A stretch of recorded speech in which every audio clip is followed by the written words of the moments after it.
안녕하세요. 헤아림 심리연구소 소장 변상조입니다.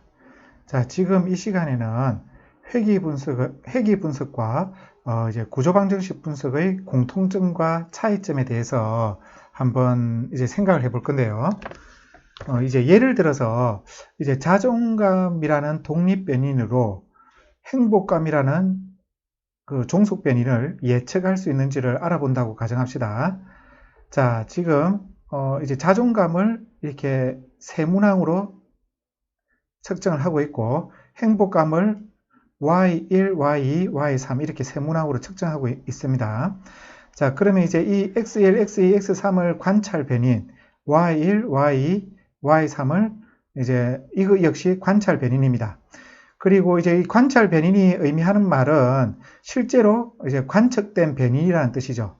그래서 X1, X2, X3의 어떤 값들을 관찰 점수라고 합니다. Y1, Y2, Y3의 값 역시 관찰 점수죠.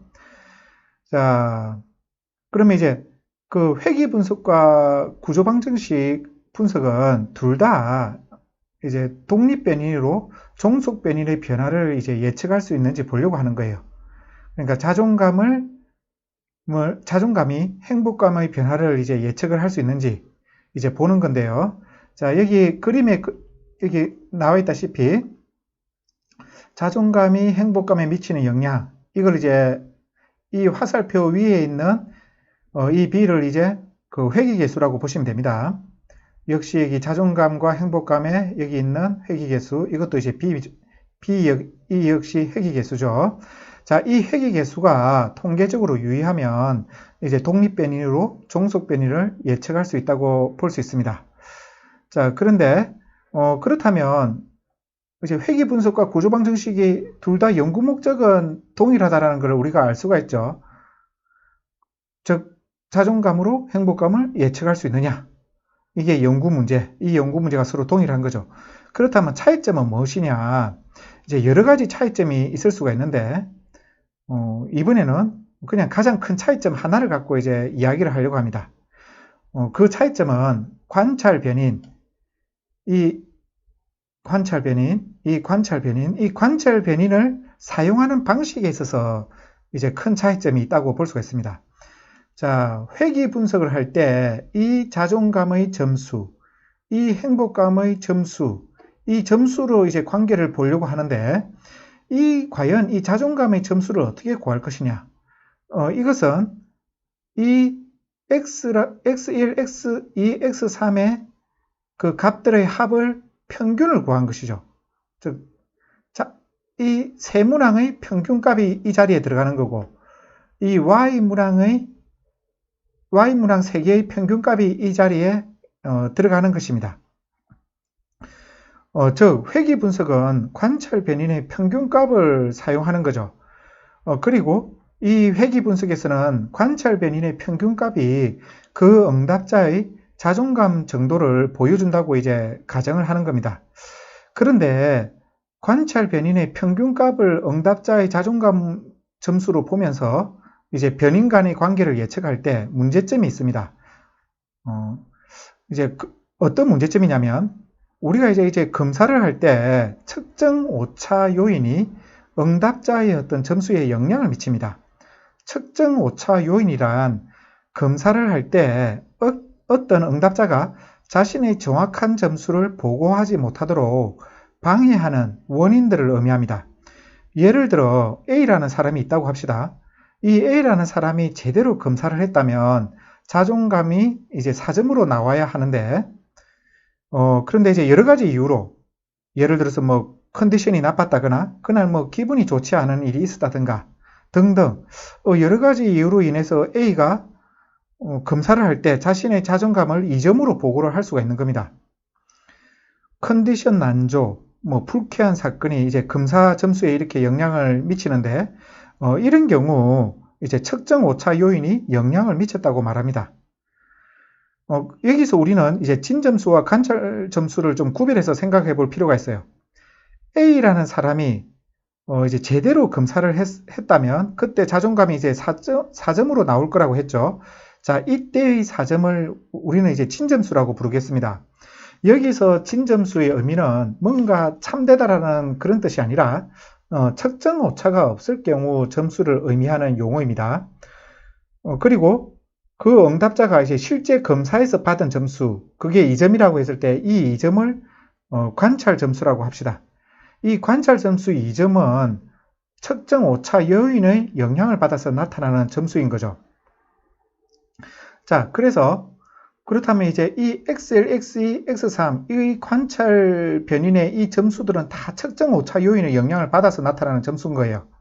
그렇다면 이 세 문항의 평균 역시 측정 오차의 영향을 받고 있기 때문에 평균값이 응답자의 그 자존감 값을 제대로 반영하지 못하는 관찰 점수에 해당되는 것입니다. 그래서 이 측정 오차의 영향을 받은 이 자존감의 점수와 측정 오차의 영향을 받은 이 행복감의 점수, 과연 이 관찰 점수와 관찰 점수 간의 구한 비표준화 계수가 과연 정확하겠느냐? 이 문제점을 해결하려면, 그렇다면 우리가 필요한 것은 그 응답자가 제대로 검사했을 때 나타나는 점수, 즉 진점수, 자존감의 진점수, 행복감의 진점수를 구해서 그 진점수 간의 그 회귀계수를 우리가 구할 수가 있다면 그 회귀계수가 좀 더 정확하지 않겠느냐, 이거죠. 이 목적을 위해서 구조방정식이 나왔다고 볼 수가 있습니다. 자, 구조방정식에는 여기 이제 그림 보다시피 각 관찰 변인의 측정 오차가 이렇게 화살표 방향이 이런 식으로 주어지면서 영향을 미치는 것으로 이제 설정이 되어 있습니다.